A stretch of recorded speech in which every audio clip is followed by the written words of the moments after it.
everyone, welcome to this episode of Context is King. I'm Rebecca Brayton, and with me as always is WatchMojo founder and CEO Ashkan Karbasfrooshan to discuss if leaders are born or made. Well, what do you think? Okay, I think you're born with natural characteristics that will lead you to be a leader. I think you can't, I don't think anybody can be a leader. Okay. You know, 41 years on this planet and good 20 years thinking of that, I think you nailed it, basically. I think not everybody's a leader, and I think we do a disservice to ourselves as managers or founders and executives who have to motivate the troops when we say that. And there's a lot of these things that people say, like, anybody could do this. That's not true. That's absolutely not true. And I think you just set yourself and that person up for failure, and it just kind of becomes this vicious cycle. You know what this reminds me of? Now, this is a very niche example, but the liberal leader Stéphane Dion a few years ago, he was like a really good politician and a really terrible leader of the party. And there's a lot of those people, and they may be great at doing a given thing, but you know, but I would but that's what I loved about your answer was that you're opening, that you do need to have things like courage and, you know, a willingness to put your neck out on the line, and so to speak. But that also doesn't necessarily give you this automatic path to becoming a leader.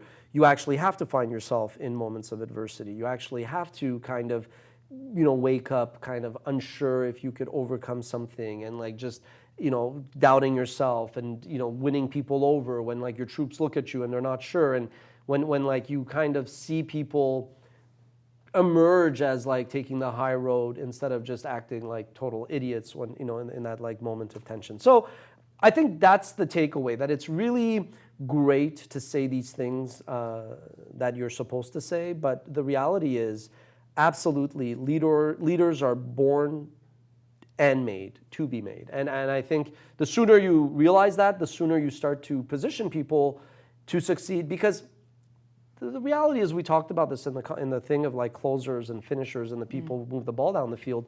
You do need everybody to win. You do need support staff. You know, there are people, and I don't think leadership is a matter of like title or rank. Like, you could be a leader, and I was both a waiter and a customer service rep, so I'm not knocking this at all. I was a leader when I was a waiter, when I was answering the phone, doing customer service, where you had to kind of like take the initiative, and you had to kind of like say, okay, I know what the rule says, but let me see if there's a way I could make this happen. You can't have too many leaders on the same team, though. Like in a hockey team, if you have it's egos get in the way, and well, even in organizations, right? I think the difference is in sports teams. Let's say if you take hockey, you got a line with a right wing, a center, and a left wing, 2 defensemen and a goalie. You can't have 2 goalies on the ice, obviously. I think in organizations, sometimes it's very easy to be like, all right, we're going to create this new title. So even if before you're CEO, you're like CEO and president. Then you're like president, CEO, and chief operating officer. Then you got a chairman. I don't even know. Chief Mojo. But I think that's where organizations make a little bit of a mistake, where they kind of create these roles, or they sometimes try to elevate somebody thinking that they could step up, and they don't. So I think the sooner you kind of realize that there is a lot of virtue and merit in being support, to being somebody that is part of a unit, and there's no shame in that, because you do need all those people to win. I think the more an organization is functional. But how do you prevent those people from stagnating?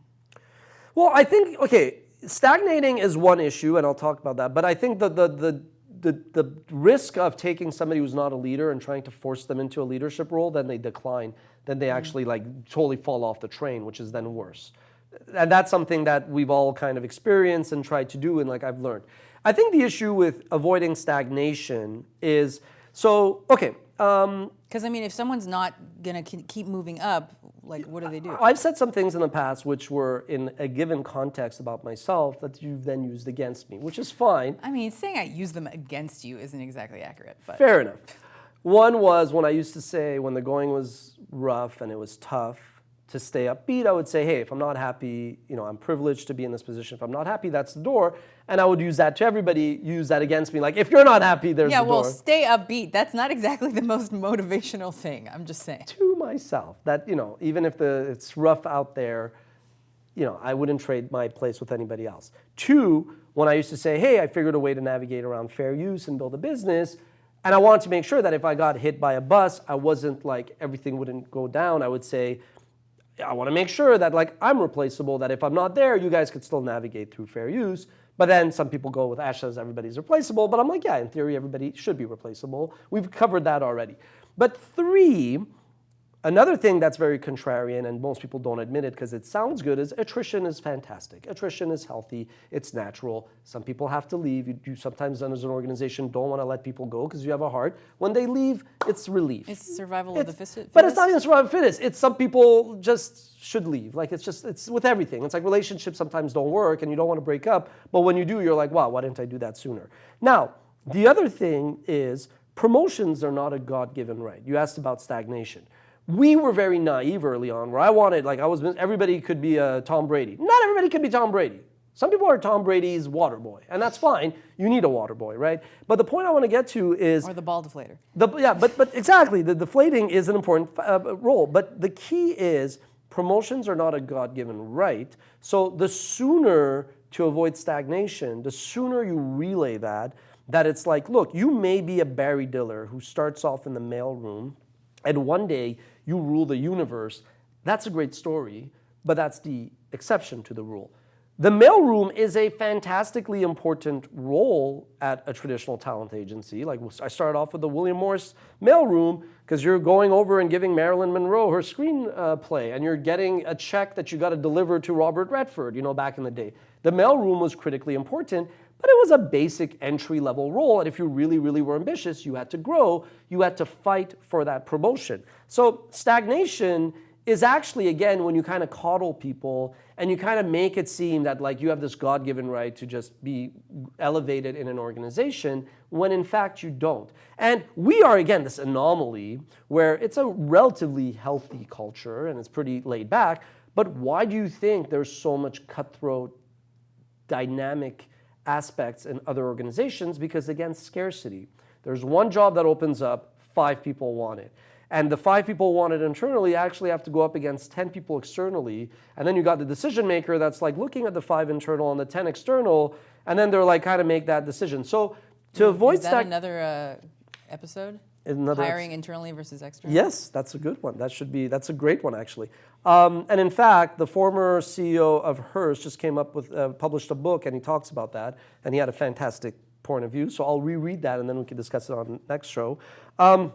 But the point with stagnation is when you create this environment where people take for granted and don't understand this concept of scarcity, then they assume that I could just kind of lean back, coast, and I should be rewarded with promotions and higher pay and all that. But it's unfair. It's not right to sugarcoat that. You actually have to be harsh and explain that we are animals.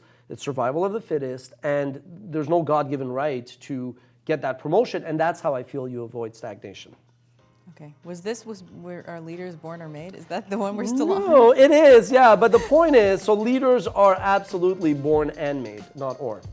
Okay. What do you think? I didn't even remember what we were still talking about. But anyway, let us know in the comments about leaders or anything else we've talked about today, and we will see you next time.